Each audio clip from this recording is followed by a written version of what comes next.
Hello friends, मैं आज कक्षा 10 में हिंदी कृतिका के सूदास्पद से प्रश्न उत्तर लेकर के आया हूँ। गोपियों द्वारा उद्धव को भगवान कहने में क्या व्यंग निहित है? तो गोपियों द्वारा उद्धव को भगवान कहने में यह व्यंग निहित है कि उद्धव वास्तव में भगवान ना होकर अति भाग्यहीन हैं। वे श्री कृष्ण के सानिध्य में रहते हुए भी उनके प्रेम से सर्वथा मुक्त रहे। श्री कृष्ण के प्रति कैसे उनके हृदय में अनुराग उत्पन्न नहीं हुआ, अतः श्री कृष्ण के साथ कोई व्यक्ति एक क्षण भी व्यतीत कर ले तो वह कृष्णमय हो जाता है। वे प्रेम की सुखद अनुभूति से पूर्णतः अपरिचित हैं। इनका कहना है कि उद्धव भगवान के पास रहते हुए भी भगवान श्री कृष्ण के प्रेम से अछूत रहे। दूसरा क्वेश्चन है, उद्धव के व्यवहार की तुलना किससे की गई है? गोपियों ने उद्धव के व्यवहार की तुलना कमल के पत्ते से की है, जो नदी के जल में रहते हुए भी जल की ऊपरी सतह पर ही रहता है, अर्थात जल में रहते हुए भी जल का प्रभाव उस पर नहीं पड़ता। उसी प्रकार श्री कृष्ण का सानिध्य पाकर भी उनका प्रभाव उद्धव पर नहीं पड़ा।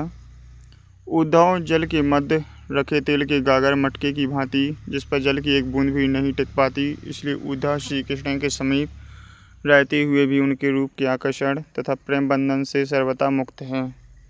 उद्धव ने गोपियों को जो योग का संदेश उपदेश दिया था, उसके बारे में उनका कहना है कि यह योग कड़वी ककड़ी के समान प्रतीत होता है।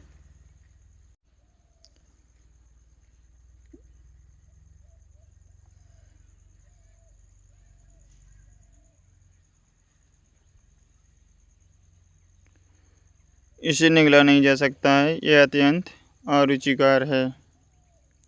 नेक्स्ट क्वेश्चन है, गोपियों ने किन उदाहरणों के माध्यम से उद्धव को उल्हाए दिए हैं? गोपियों ने कमल के पत्ते, तेल की मटकी और प्रेम की नदी आदि उदाहरणों के माध्यम से उद्धव को उल्हाने दिए हैं। प्रेम रूपी नदी में पांव डुबाकर भी उद्धव प्रवाह रहे थे। श्री कृष्ण के सानिध्य में रहते हुए भी वे श्री कृष्ण के प्रेम से सर्वथा मुक्त रहे। नेक्स्ट क्वेश्चन है, उद्धव द्वारा दी गई योग के संदेश ने गोपियों की ब्रह्माग्नि में घी का काम कैसे किया? गोपियाँ कृष्ण के आगमन की आशा में दिन गिन रही थीं। वे अपने तन मन की व्यथा को चुपचाप सहती हुई कृष्ण के प्रेम रस में डूबी हुई थीं।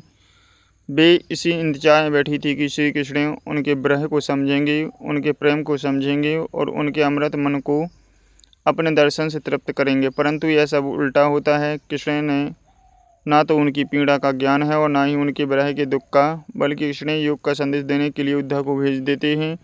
ब्रह्माग्नि में जलती हुई गोपियों को उद्धव ने कृष्ण को भूल जाने और योग साधना करने का उपदेश दिया, जिसने उनके हृदय में जल रही ब्रह्माग्नि में घी का काम करे उसे प्रज्वलित करने का काम किया।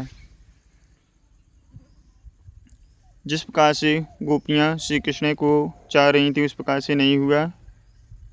मर्यादा ना रही के माध्यम से कभी कौन सी मर्यादा ना रहने की बात की जा रही है? तो मर्यादा न रही के माध्यम से प्रेम की मर्यादा में न रहने की बात की जा रही है। गोपियाँ कृष्ण के मथुरा चले जाने पर शांत भाव से उनके लौटने की प्रतीक्षा कर रही थीं। वे चुप्पी लगाए अपनी मर्यादा में लिपटी हुई थीं। इस वियोग को सह कर रही थीं, क्योंकि वे श्री कृष्ण से प्रेम करती थीं।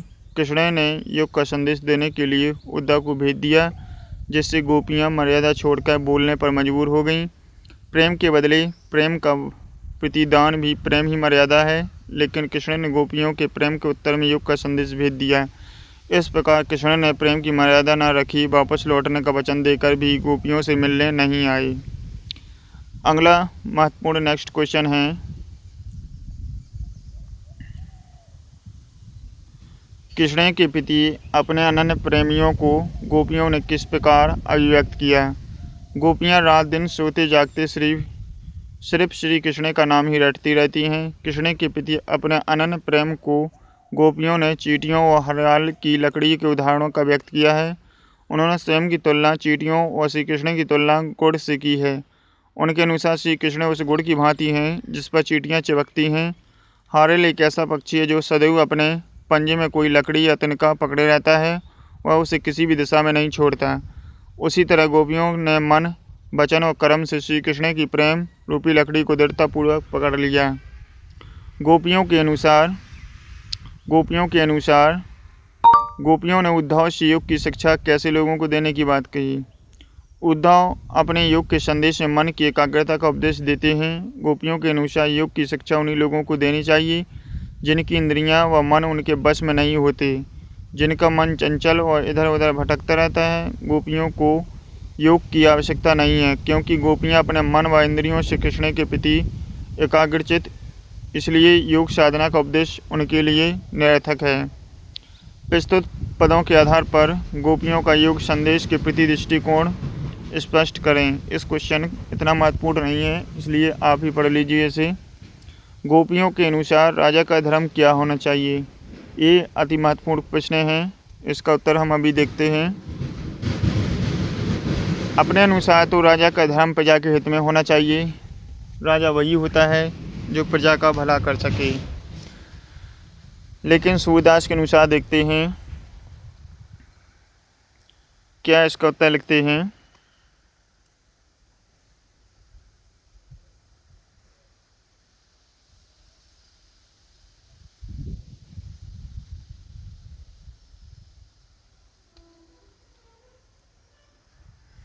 गोपियों के अनुसार राजा का धर्म प्रजा को अन्याय से बचाना तथा राजधर्म का पालन करते हुए प्रजा का हित चिंतन करना है। गोपियों को कृष्ण में ऐसे कौन से परिवर्तन दिखाई दिए जिनके कारण वे अपना मन वापस पा लेने की बात कहती हैं? तो गोपियों को लगता है, इस प्रश्न को भी आप ही पढ़ लीजिए क्योंकि इतना महत्वपूर्ण नहीं है, इसलिए मैंने इसका वीडियो ज़्यादा नहीं तैयार किया है।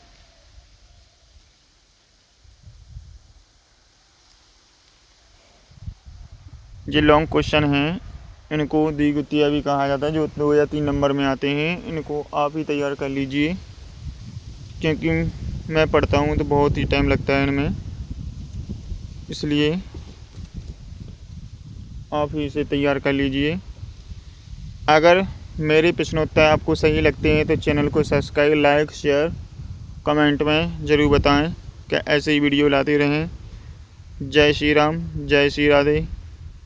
बहुत ही महत्वपूर्ण पाठ है, इसमें से 2-4 नंबर के प्रश्नोत्तर आते ही हैं, हर बरस आते हैं।